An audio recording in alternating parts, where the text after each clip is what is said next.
Hello everyone, my name is Ravindra Kumar. Welcome to GIC YouTube channel. So today I will discuss the next part of the heat mass transfer. तो बच्चों हम लोग बात कर रहे थे यहाँ पर किसके बात कर रहे थे फोरियर्स लॉ की। उसके बाद देखेंगे यहाँ पे basics law of governing convection. Convection के पीछे क्या रीजन है, कन्वेक्शन क्यों होता है, और फ्लूइड मैकेनिक्स वगैरह देखेंगे फ्लूइड वगैरह में, और कैसे ट्रांसफर हीट होता है उसमें। तो ये कौन सा मेथड इसने दिया था बच्चों, एक साइंटिस्ट थे, this law also known as the Newton's law of convection. तो इसने क्या दिया था, न्यूटन्स लॉ ऑफ कन्वेक्शन आपके पास। जैसे हमने न्यूटन्स लॉ में था कन्वेक्शन नहीं, इन्होंने क्या किया था, इन्वेंट किया था कि कैसे ट्रांसफर हो रही है हीट, किससे, बाय द कन्वेक्शन। तो इसमें देखो बच्चों क्या कहता है convection, an energy transfer across the system boundary due to temperature difference by the combined mechanism of intermolecular interaction and bulk transport. कहने का मतलब मॉलिक्यूल से भी ट्रांसपोर्ट हो रहा है और इसके बाद क्या हो रहा है, इंटरमॉलिक्यूलर इंटरेक्शन हो रहा है एंड बल्क ट्रांसपोर्ट भी हो रहा है। चलिए, कन्वेक्शन के लिए क्या नीड होना चाहिए, फ्लूइड मैटर होना चाहिए। क्या होना चाहिए, फ्लूइड्स मैटर होना चाहिए। अगर फ्लूइड्स है तभी कन्वेक्शन क्या होगा, कन्वेक्शन होगा। तो कहने का मतलब बच्चों इससे मैं कहूँ जैसे एक प्लेट है, ठीक है, और जैसे एक प्लेट है और एक प्लेट को आपने गर्म किया था, क्या किया था, गर्म किया था, और एक एयर में क्या किया, उसको किसी टाइम के लिए छोड़ दिया, ठीक है।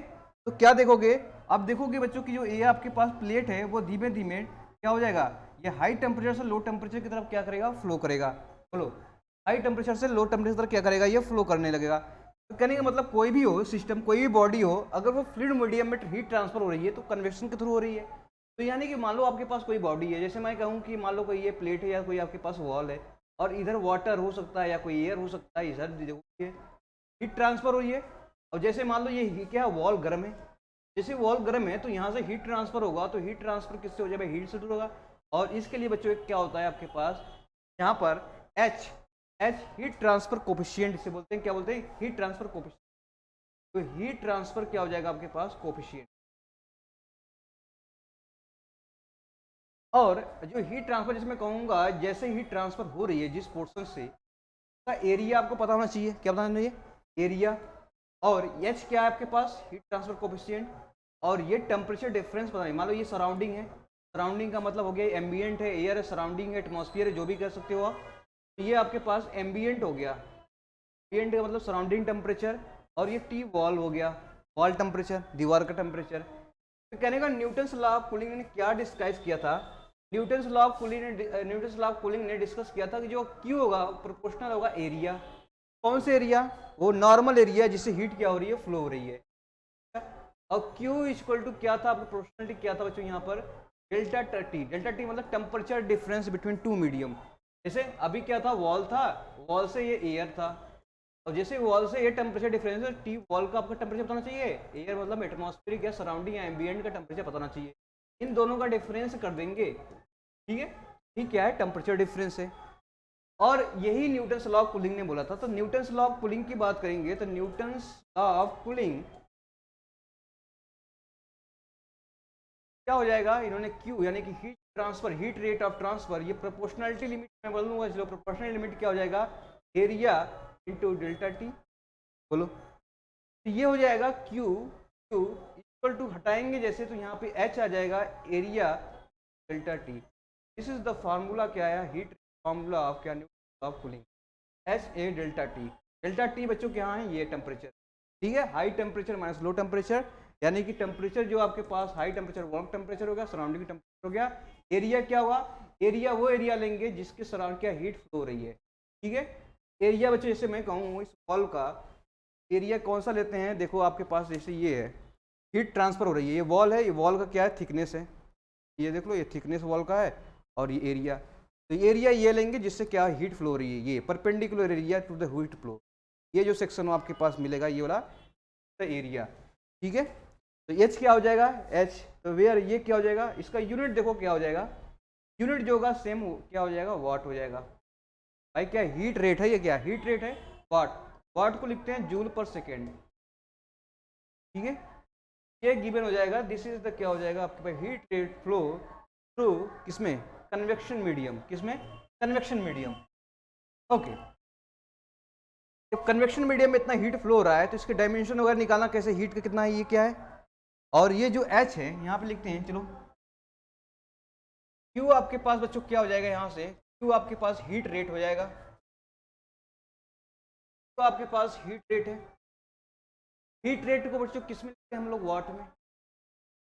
और A क्या है आपके पास, एरिया परपेंडिकुलर टू हीट, और दूसरा क्या था, टेम्परेचर डिफरेंस, डेल्टा टी है टेम्परेचर डिफरेंस, ठीक है। और H आपके था क्या क्या था बच्चा, H आपके था heat transfer coefficient, heat transfer coefficient, okay. Heat transfer coefficient आपके पास कहाँ है, ये H है, याद रखना है, ये इंपॉर्टेंट, यहाँ से डायमेंशन यूनिट सब कुछ आता है एग्जाम में, आपके ऑब्जेक्टिव यहाँ पर निकालते हैं कैसे सा, याद है हमको Q H A T। बच्चों यहाँ से जब क्या करो, H निकाल लो, H निकालने के लिए Q डिवाइड बाई क्या कर देंगे, एरिया इंटू डेल्टा टी कर देंगे, चल जाएगा। Q बच्चों आपने पता है ये वाट होता है, जूल पर सेकेंड, यानी कि आपके पास वाट हो जाएगा, यानी कितना हो जाएगा ये ml T के पावर क्या हो जाएगा -2, ठीक है।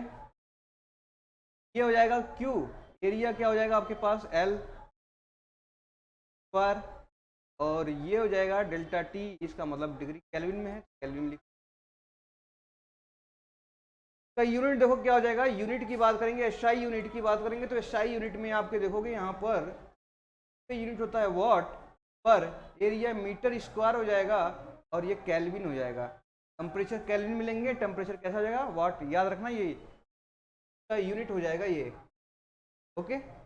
ये आपसे इंपॉर्टेंट पूछा जाता है। तीसरा अगर मैं पूछूं ये बताओ कितना हो जाएगा, तो आप कहोगे भाई जूल पर सेकेंड निकालना है, तो जूल आपको पता है कि क्या होता है mgh, यानी कि ml हो जाएगा -2, चलिए इतना हो गया। इसके बाद L स्क्वायर कट जाएगा, तो यहाँ से देखो डायमेंशन की बात करेंगे बच्चों, डायमेंशन, डायमेंशन आपके पास निकल के आया m-2 केल्विन के पावर -1, ये आपके पास गिवन हो जाएगा डायमेंशन। तो ये दो चीजें आपसे यहाँ से पूछे जाते हैं, डायमेंशन ये याद रखना, वाट पर मीटर स्क्वायर केल्विन, ये हो गया गिवन। चलिए आगे बढ़ते हैं, हम सिंपल से आगे बढ़ते हैं, धीमे धीमे आगे बढ़ेंगे, ठीक है। अभी जितने भी थी इंट्रोडक्शन पार्ट हम लोगों ने पढ़ा था, कैसे हीट ट्रांसफर होते हैं कंडक्शन में। कंडक्शन में आपके पास फोरियर्स लॉ का कंडक्टिविटी वगैरह आपके पास उसमें जिक्र किया था, भी किया था बच्चों। यहाँ पर ये कन्वेक्शन की बात कर रहे थे, कन्वेक्शन में आपके पास हीट ट्रांसफर की बात करेंगे तो हीट ट्रांसफर कोएफिशिएंट आ जाएगा, यूनिट निकाल दिया, इसके डायमेंशन निकाल दिया, और ये न्यूटन्स लॉ ऑफ कूलिंग के थ्रू आपके पास फ्लो होता है, ओके। आगे बढ़े, आपके पास गिवन, तो हमने पढ़ा था बच्चों फोरियर्स लॉ। तो फोरियर्स लॉ ने हम लोगों ने, फोरियर्स लॉ बच्चों कैसे ये स्टडी फ्लो के लिए वैलिड होता है, किसके लिए होता है वैलिड, किसके लिए होता है valid, steady flow.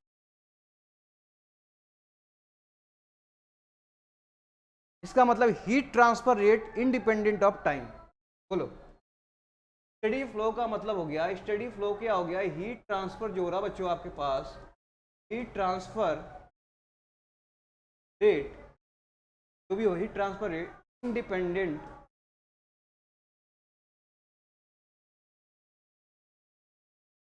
Of time, rate मत लिखो, हीट ट्रांसफर लिखो, ठीक है।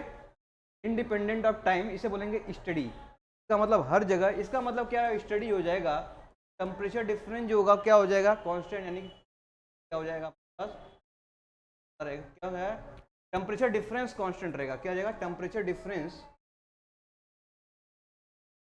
डिफरेंस जो होगा आपके पास,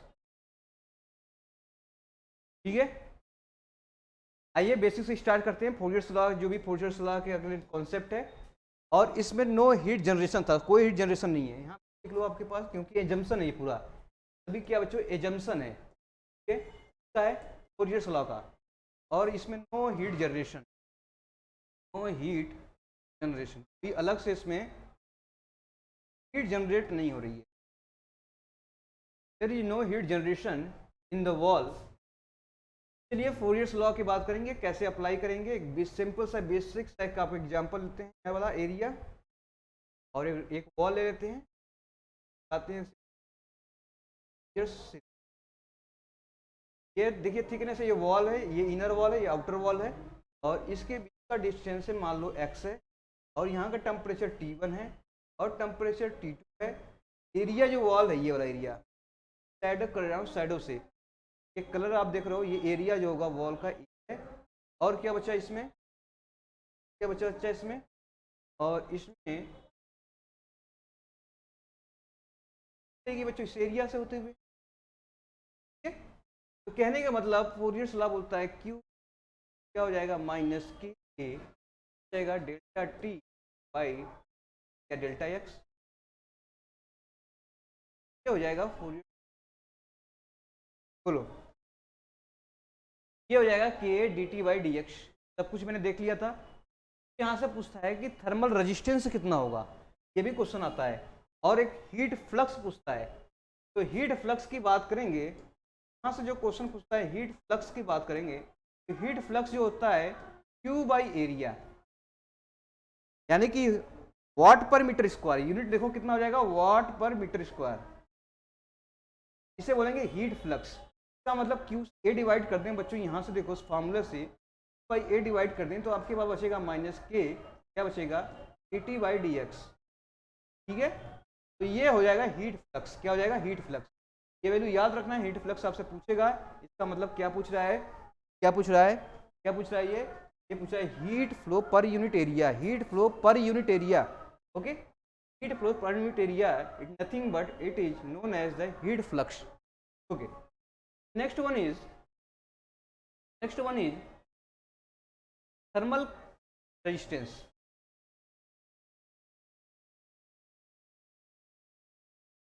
ओके, नेक्स्ट बच्चों आपसे पूछेगा थर्मल रेजिस्टेंस कितना होता है।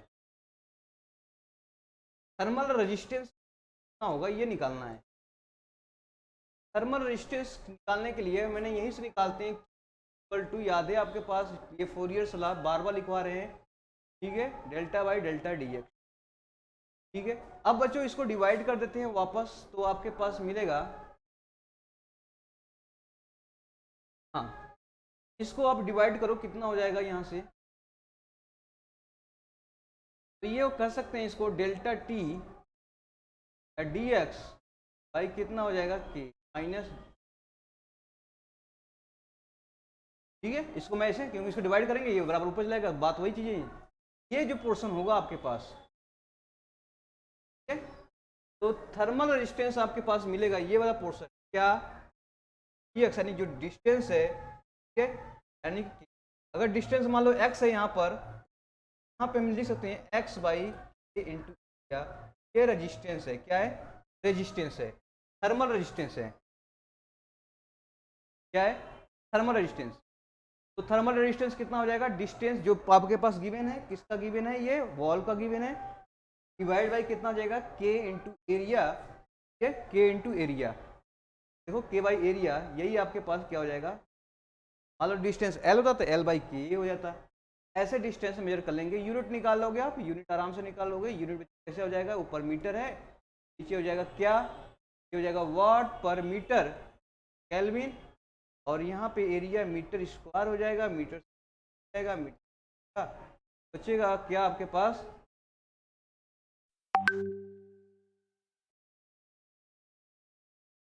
हाँ, तो बचेगा आपके पास केल्विन पर वॉट, केल्विन पर वॉट, ये आपके पास क्या यूनिट हो जाएगा किसका, थर्मल रेजिस्टेंस का, क्या हो जाएगा, थर्मल रेजिस्टेंस। तो जनरली बच्चों ये कंडक्शन के बीच आए, क्योंकि कंडक्शन की बात कर रहे हैं तो ये कंडक्शन का पोर्शन है, इसलिए कंडक्शन का क्या आ जाएगा, थर्मल रेजिस्टेंस आ जाएगा, क्या जाएगा, थर्मल रेजिस्टेंस। तो कंडक्शन में आपके पास थर्मल रेजिस्टेंस है, तो इतना आपके पास गिवन है, तो आप निकाल लेंगे, ठीक है। तो जैसे मैं कहूँ बताओ इसका कितना रेजिस्टेंस होगा, ये एल लेंथ है, कितना लेंथ है, एल है, और ये एरिया बच्चों क्या है, ए है, ये कितना हो जाएगा, ये है। तो आप कहेंगे सर कि रेजिस्टेंस की बात करेंगे, थर्मल रेजिस्टेंस की बात करेंगे, तो आरटीएस से मैंने थर्मल रेजिस्टेंस के बारे में डिवाइड कर दिया, तो अब ये हो जाएगा कितना हो जाएगा, डिस्टेंस एल बाई क्या हो जाएगा, के इंटू, क्या हो जाएगा, बोलो, यही हो जाएगा थर्मल रेजिस्टेंस। कर लेंगे, बिल्कुल आसान सा है, बिल्कुल कर लेंगे।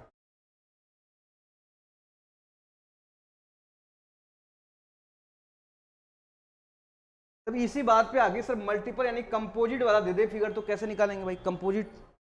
तो कंपोजिट वॉल आपको मिल गया तो लिखो, हेडिंग डालो कंपोजिट वॉल। कंपोजिट वॉल की बात करेंगे तो कंपोजिट वॉल में कैसे निकाल, जैसे मान लो एक सिंपल सा वॉल लेते हैं, दो केस पढ़ाएंगे, दोनों केस आपको दिखने हैं।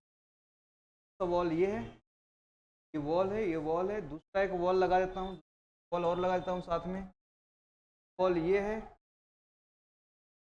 ये है, थर्ड वॉल आपके पास गिवन है यहाँ से, वॉल ये से है, जिसकी थर्मल कंडक्टिविटी K1 है, ये बच्चों K2 है, ये कितना है, और ये L1 है, L2 है, A3 है। अभी सबका मान लिया एरिया A, ये वॉल है, बोलो ऐसे 3 वॉल एक साथ लगा दिया गया है। तो अब बताओ कितना होगा डेवलप। तो पहले RTH निकाल लेते हैं और टेम्परेचर मान लेते हैं, ये 1 है तो T1 हो जाएगा, ये कितना हो जाएगा T2 हो जाएगा, ये कितना T3 हो जाएगा, ये कितना। बहुत इंटरेस्टिंग आपके पास यहाँ से मिलेंगे, क्या रिलेशन है दोनों में ये देखते हैं। पहले तो RTH निकाल लेते हैं, थर्मल आपके पास कैसा है। तो बच्चों ऐसे चीज़ों को लेकर हम क्या करेंगे, सीरीज और पैरेलल का कंसेप्ट भी देखेंगे, कैसे सीरीज में आ रही कैसे पैरेलल में आ रही, ठीक है। तो इसका मतलब देखो, इसको ऐसे लिख सकते हैं कि मान लो यहाँ से थर्मल रेजिस्टेंस एक ये है पहला वाला, एक वॉल का, दूसरा वाला ये है, दूसरा वाला बच्चों ये है। हम लोग इलेक्ट्रिसिटी में पढ़ते हैं, इलेक्ट्रिसिटी का थर्मल रेजिस्टेंस ऐसे, मान लिया मैंने RTH1 है, दूसरा वाल का RTH2 है, और तीसरा वाला वॉल का RTH3, ठीक है। रेजिस्टेंस है R1 R2, 3 वॉल है आपके पास, तीनों वॉल का रेजिस्टेंस है, और ये इनिशियल टेम्परेचर T1 है, और ये टेम्परेचर T2, और ये टेम्परेचर T3 है, और लास्ट वाला जो आपके पास वॉल है आउटलेट, इसका क्या है T4 है। In this picture you have to see that there are different temperature in each junction। Her junction पे अलग अलग टेम्परेचर आपको देखने को मिल रहे हैं। करस्पॉन्डिंग क्या आपके पास है, करस्पॉन्डिंग आपके पास है ये थर्मल। तो आप ये क्या देख रहे हैं, आप सीरीज की पैरेलल, ये देखो आप सीरीज की पैरेलल, तो आप देखने से मिल रहा है बेटा ये किस में है, ये सीरीज में है। कैसा है, सीरीज में। सीरीज का मतलब हुआ एक के बाद दूसरा जोड़ देना, के बाद जोड़ो, तीसरा जोड़ो, ऐसे। ये किस में है, सीरीज कॉम्बिनेशन है। तो ये सीरीज कॉम्बिनेशन हो गया। तो क्या टोटल की बात करेंगे तो RTH जैसे सीरीज कॉम्बिनेशन निकालेंगे, सीरीज कॉम्बिनेशन की बात करेंगे तो वो बच्चों कैसे सीरीज कॉम्बिनेशन में हम लोग किसे निकालते थे, याद है आपको। जैसे मैं थर्मल यानी कि आप इलेक्ट्रिसिटी निकालते थे, सीरीज कॉम्बिनेशन निकालते थे, कैसे निकालते थे। तो सीरीज कॉम्बिनेशन में निकालने के लिए तो किसे निकाल देते हैं, 1/RTH बराबर क्या हो जाएगा, 1/R1 प्लस 1/R2, याद है आपको। तो अभी 3 जंक्शन है, तीनों आपके पास ऐसे निकालेंगे। इन टोटल आपके पास यहाँ से टोटल निकालेंगे, यहाँ बोलो क्या हम 1/R1 की जगह क्या लिख सकते हैं, RTH आपको बता सकते हैं L1 divide by K1A plus 1 by ये हो जाएगा लेंथ, इसका लेंथ भाई यही तो पढ़े थे हम लोग, क्या थर्मल रेजिस्टेंस। ये हो जाएगा L2 बाई क्या हो जाएगा K2A plus 1 by L3 by K3A और 1 बाई R इक्विवेलेंट, इसे इक्विवेलेंट बोलते थे या इक्विवेलेंट में टोटल बोल दो। तो हमारे पास R इक्विवेलेंट आ जाएगा। R इक्विवेलेंट जैसे आ जाएगा तो वैसे हम क्या लगा लेंगे, Q लगा देंगे। Q बराबर बच्चों क्या हो जाएगा, यहाँ से फॉर्मूला माइनस K, सॉरी इसको रहने दो, आप क्या लगा देंगे डेल्टा T, यानी कि टेम्परेचर डिफरेंस बताएंगे, और RTH टोटल आपके पास लगा देंगे। यहाँ पर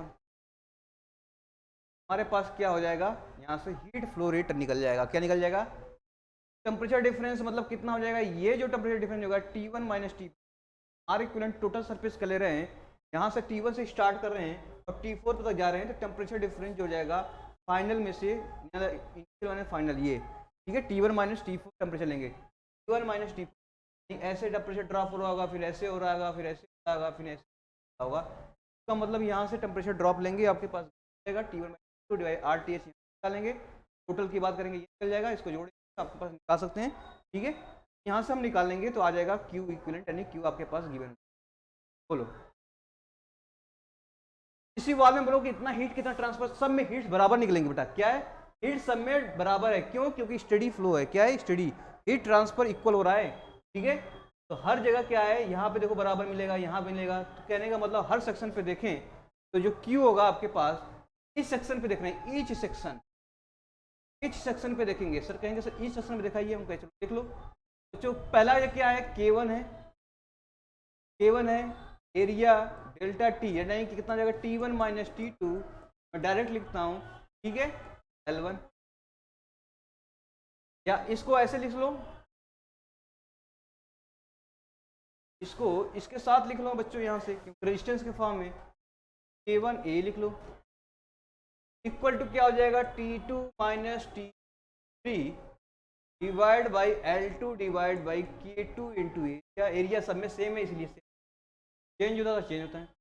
अब बताओ T3 - T4 डिवाइड बाई कितना हो जाएगा L3,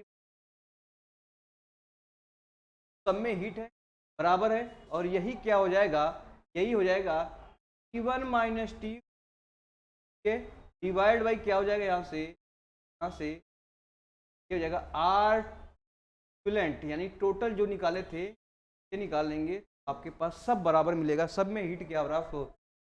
एक सेक्शन में मिल रहा है ना, सभी सेक्शन में मिल रहा है, तो मैं एक सेक्शन का हीट निकालना कितना फ्लो होगा, ये बराबर इसके निकाल लिया, बराबर इसके, टोटल में कितना हीट फ्लो हो रहा है, सेम फ्लो हो रहा है कितना।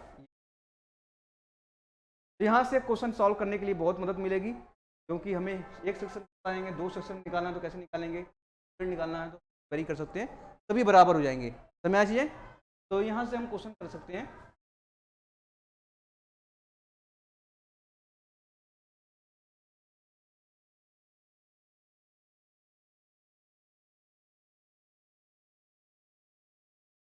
आगे देखो, आगे निकालते हैं, दूसरा सेक्शन लेते हैं, कैसे निकालते हैं, वही तो सीरीज में आया था।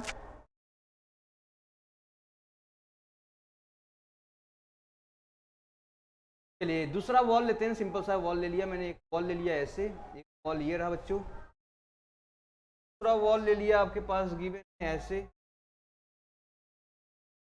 वॉल ले लिया, एक वॉल ले लिया, दूसरा वॉल ऐसे ले लिया, दूसरा वॉल ले लेते हैं सिंपल सा वॉल ले लिया, तीन सेक्शन लेते हैं, बहुत सा ले सकते हैं पर हमें उतना लिया। चलिए टेम्परेचर पास हो गया, ये T2 क्या, ये पोर्शन T क्या, ठीक है, ऐसे वॉल है, ऐसे वॉल है, ऐसे वॉल है, ऐसे ऐसे वॉल गया बच्चों, वॉल लगा है। ठीक है, ऐसे हीट फ्लो हो रहा है, हीट आगे बच्चों कहाँ जा रहा है, हीट अंदर से आया और बाहर से निकल रहा है, इस सरफेस से निकल रहा है, इस सरफेस से निकल रहा है, ये एरिया हो गया। ठीक है, कहने का मतलब इसका एरिया A1 है और इसका एरिया A2 है, इसका एरिया A3 है और इसका मान लिया A4 है, हो सकता है A1 बराबर A4 A1 है। इसमें हीट कितना ट्रांसफर हो रहा है ये निकालना है। पहले देखो बनाते हैं रेजिस्टेंस बनाएंगे बच्चों, इसमें रेजिस्टेंस R होगा। अब यहाँ पे दो सेक्शन मिला है, एक सेक्शन ये मिलेगा, एक सेक्शन ये मिलेगा। भाई इसका थिकनेस मान लो L1 है और इसका थिकनेस मान लो L2 है और ये L3 है। तो यहाँ पे देखो दो सेक्शन मिलेगा, एक सेक्शन ये मिलेगा, दो सेक्शन, यानी कि ये कैसा हो जाएगा, ये हो जाएगा पैरेलल में, ये मिलेगा रेजिस्टेंस, एक सेक्शन ये मिलेगा और तीसरा सेक्शन आपके पास ये मिला। कहने का मतलब बच्चों आपके पास मैं कहूँ ये R1 है और ये R2 है और ये R3 है और ये R4 है, तो आपके पास दो ये सीरीज मिला, बाकी इस पैरेलल कॉम्बिनेशन फिर सीरीज में आ जा रहा है। तो कैसे निकालेंगे भाई, इसको निकालने के लिए या कैसे निकालेंगे, R इक्विवेलेंट आपने पढ़ा है कि R1 + R2 निकालेंगे, बोलो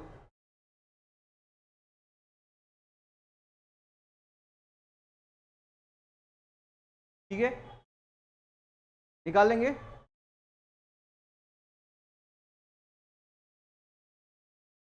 तो सीरीज पैरेलल कॉम्बिनेशन देखते हैं कैसे सीरीज निकाल देंगे। अगर मैंने सीरीज में ऐसे एक सर्किट ऐसे है,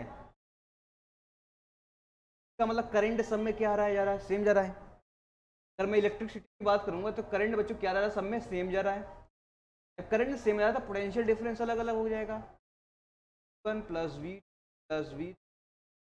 बराबर टोटल, ये हो जाएगा R1 plus R2 R3 are equal. Change कर लो। अगर सीरीज में होगा, यहाँ पे देखो क्या किया हम लोगों ने, यहाँ पे सीरीज में था ना, तो ये पहले वाला कम्बिनेशन, ये जो होगा यहाँ पर,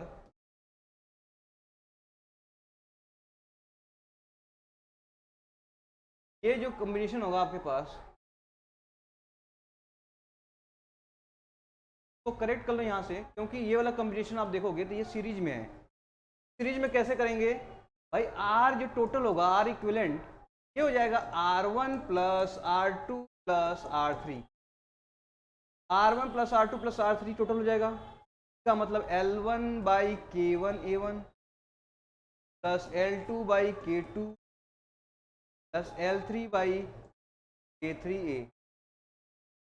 तो ये R टोटल निकाल लेंगे और यहीं पर क्या कर देंगे, इसको सब कर देंगे, हमारा आंसर आ जाएगा। ठीक है, अब आ जाओ इस वाले केस में। इस वाले केस में दो सीरीज मिलने, पहले इसका निकाल लेंगे। यहां से देखोगे R जो इक्विवेलेंट आएगा पहला वाला, ये जगह 1/R1 plus 1/R2, R2 plus R3। ठीक है, 1 बाई आर इक्विवेलेंट बराबर ये हो जाएगा, तो R इक्विवेलेंट कितना हो जाएगा, हो जाएगा R2 R3 बाई कितना हो जाएगा, R1 plus R2 plus R3, ये हो जाएगा। अब क्या करेंगे, सबको जोड़ देंगे। कैसे जोड़ेंगे, R अब टोटल निकालेंगे आपका, वो हो जाएगा R1 पहले वाला प्लस पूरा R इक्विवेलेंट। भाई जोड़ के बाद सर्किट कैसे बन जाएगा, सर्किट इसको रिड्यूस करोगे सर्किट, फिर ये 1 बन जाएगा। यही तो R इक्विवेलेंट आ गया, और ये R1 है और ये R4 है, 1 2 3 4।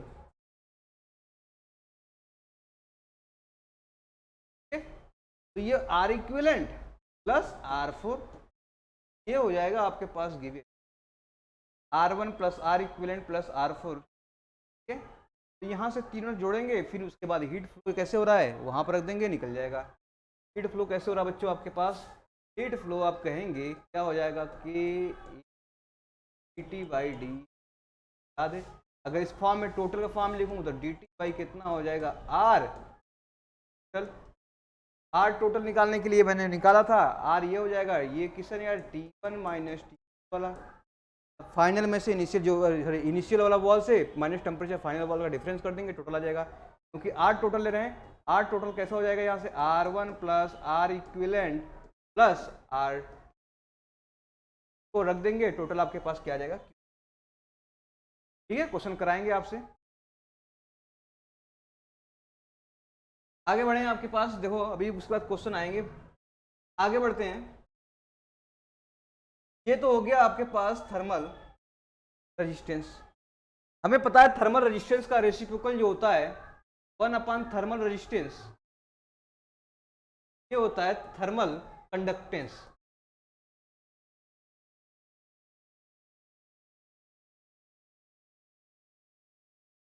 क्या होता है, थर्मल कंडक्टेंस। अगर रेसिप्रोकल कर दूं किसका, रेसिप्रोकल कर दिया मैंने किसका, थर्मल रेजिस्टेंस का, तो इसका क्या मिलेगा, थर्मल कंडक्टेंस मिलेगा। एक टर्म आता है बेटा थर्मल डिफ्यूजिविटी। यहां से आपके पास ये क्वेश्चन आपसे बहुत बार इंपॉर्टेंट है, क्योंकि क्या में आपसे पूछा गया है, थर्मल डिफ्यूजिविटी।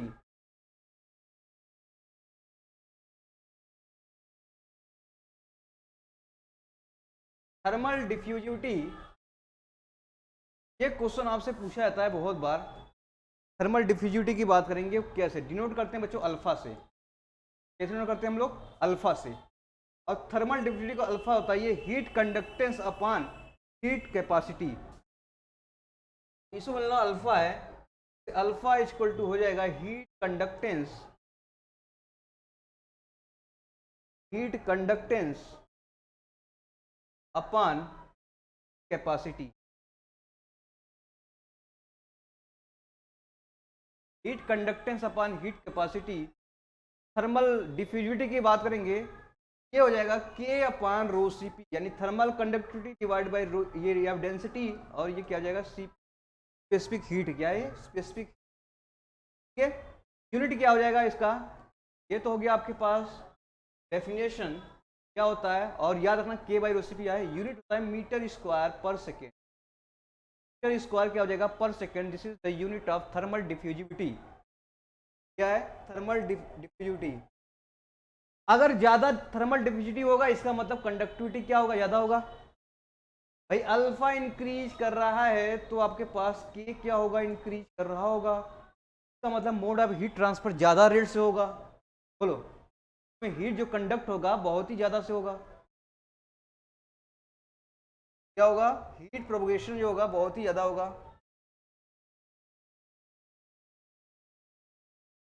कहने का मतलब ये हीट कंडक्ट करा रहा है, ये हीट कैपेसिटी को बता रहा है, तो इन दोनों का रेशियो हो जाएगा थर्मल डिफ्यूजिविटी, क्या बोलेंगे अल्फा, क्या बोलेंगे अल्फा। और एक टर्म आता है जो पूछता है लॉरेंज लॉ,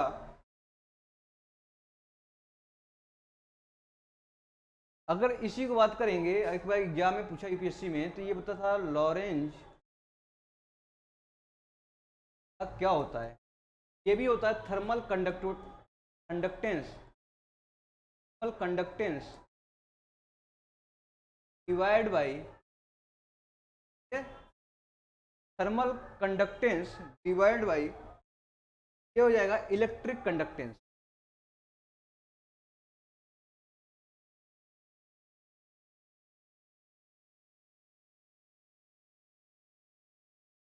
हो जाएगा लॉरेंज लॉ, ठीक है। ये भी एग्जाम में पूछ जाता है, कहीं कहीं टपक जाता है, याद रखना लॉरेंज लॉ किस, थर्मल क्या, तो लॉरेंज हो जाएगा थर्मल कंडक्टेंस, कंडक्टेंस, ठीक है। इसका मतलब ये हो जाएगा के बाई क्या हो जाएगा, हाँ के बाई सिग्मा, ठीक है। तो ये याद रखना दोनों क्यों इंपॉर्टेंट है। तो अभी जो है यहाँ से जो क्वेश्चन आपके पास एक दो क्वेश्चन है, यहाँ से देखो क्वेश्चन है, आगे क्वेश्चन कराएंगे कल, ठीक है। तो जिससे पूछता है कि thermal conductivity of substance is, तो क्या strong function of pressure, temperature dependent, independent of temperature. तो हम लोगों ने देखा है कि थर्मल कंडक्टिविटी जो होता है कैसा बच्चों, ये 2 अपान कितना होता था डेल्टा टी बाई कितना plus A into X, area into X, ये देखो क्या था आपके पास Q equal to K D T by D X. तो क्या फंक्शन ऑफ टेम्परेचर है, क्या फंक्शन ऑफ टेम्परेचर है, बिल्कुल है, ये टेम्परेचर है, थर्मल कंडक्टिविटी क्या है, टेम्परेचर डिपेंडेंट है, क्या है टेम्परेचर डिपेंडेंट है।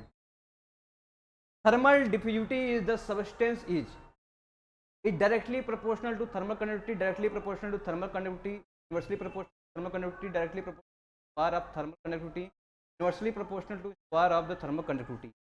मैंने बताया थर्मल डिफ्यूजिविटी अल्फा है, ये था बताया के बाई रो सी, यानी कि ये क्या है रो डेंसिटी हो जाएगा, सी क्या स्पेसिफिक हो जाएगा, के थर्मल कंडक्टिविटी हो जाएगा। क्या ये डायरेक्टली डिपेंडेंट है, क्या डायरेक्टली प्रोपोर्शनल किसके, थर्मल कंडक्टिविटी क्या हो जाएगा यहाँ से, ठीक है सी हो जाएगा।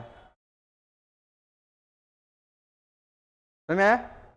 ऐसे क्वेश्चन पूछता है for given heat flow and for the same thickness temperature drop across the material will be maximum for, पूछा है टेम्परेचर ड्रॉप मैक्सिमम कब होगा।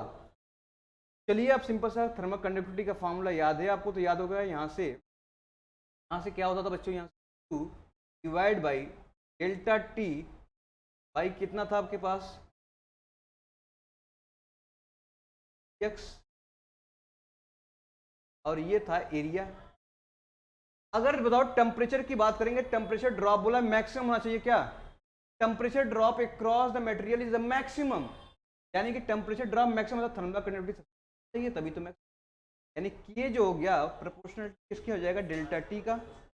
भाई ये कम कब होगा, जब ज्यादा ये होगा, ज्यादा कब होगा जब ये वैल्यू कम हो जाएगा। सबसे कम किसका हो जाएगा, copper, steel, refractory, brick, glass wool, क्या हो जाएगा ग्लास वुल सबसे क्या है आपके पास कम है, ठीक है। जैसे थर्मल कंडक्टिविटी कम होती जाएगी टेम्परेचर डिफरेंस क्या हो जाएगा मैक्सिमम होता जाएगा, टेम्परेचर डिफरेंस मैक्सिमम हो जाएगा, समझना चाहिए थर्मल कंडक्टिविटी क्या हो जाएगा कम हो जाएगा।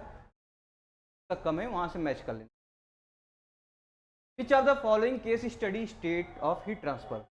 तो स्टडी स्टेट क्या होता है? देखो स्टडी स्टेट बच्चों क्या होता है? स्टडी स्टेट ये बताता है जो हीट ट्रांसफर है जो Q, ठीक है, that is not function of time, that is not function of time, time का फंक्शन नहीं है। क्या आईसी इंजन में अगर मैं बोलूँगा आईसी इंजन के फंक्शन ऑफ टाइम है? यस, ये फंक्शन ऑफ टाइम है। तो ट्रांजिएंट कंडीशन आ गया। एयर फ्री हीटर ये भी ट्रांजिएंट है, और heating of building in winter ये भी ट्रांजिएंट है। इस केस में क्या हो जाएगा बच्चों? नन ऑफ द अबव आपके पास जाएगा, ठीक है, ये करेक्ट हो जाएगा। क्यों? क्योंकि ये यहाँ पे सभी जो चीज़ें दी है यहाँ पर क्या है? ट्रांजिएंट कंडीशन है, यानी कि टेम्परेचर टाइम पे डिपेंड कर रहा है। समझ आइए, ऐसे जो क्वेश्चन पूछे जाते हैं। The ratio of heat flow Q1 and Q2 from two walls same thickness having thermal conductivity K1 and 2K। चलिए यहीं तक रखते हैं, बाकी सब क्वेश्चन कल कराएंगे, ठीक है। तो इसी में देखते हैं। So thank you so much. Like करें, शेयर करें, सब्सक्राइब करें, और इसके आगे देखेंगे। इसके आगे हम लोग स्टडी स्टेट पढ़ेंगे। स्टडी स्टेट कंडीशन हो गया, कैसे हीट ट्रांसफर होती है, 1 डायमेंशन, 2 डायमेंशन, 3 डायमेंशन, और इसके बाद आपके पास अलग अलग जनरेशन, हीट जनरेशन आएंगे। और इसके बाद बच्चों आपके पास क्या मिलेगा? इसके बाद आपके पास क्रिटिकल रेडियस मिलेगा। तो इस चैप्टर कंप्लीट करेंगे। लंबा चैप्टर है, पर इसके बाद यहाँ से क्वेश्चन बहुत आते हैं। Thank you so much.